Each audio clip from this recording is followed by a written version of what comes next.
34 кандидати за полицајци, кои ја поминале обуката и тестовите на предпоследниот оглас за вработување минатата година, но не биле ангажирани, предпладнево протестираа пред Министерството за внатрешни работи.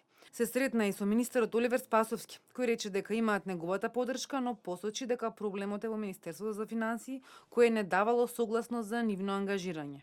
Почитуван господине министер, ние сите 434 кандидати, сите заедно бевме рамо до рамо цела година со нашите 400 колеги кои се веќе вработени. Исто така сите заедно се боревме успешно да ја поминеме обуката. И ние сме на ист начин обучени и спремни како идни полициски службеници кои веродостојно ќе служиме во интерес на државата и на граѓаните. Поразговаравме уште еднаш. Јас и заменикот министер го потврдивме овој став дека треба да побараме и да овие лица кои што завршиле обука се најдат во редовите на Министерството за внатрешни работи.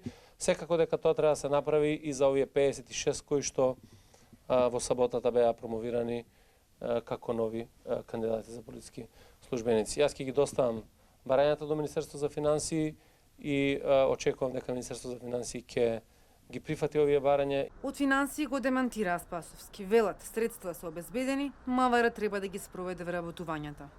Министерството за финансии ги демантира тврдењата дека не обезбедило пари за плати за 34 кандидати за полициски приправници, кои денеска протестираа пред Министерството за внатрешни работи. Министерството за финансии има обезбедено средства за сите кандидати, а вработувањата треба да ги спроведе МВР.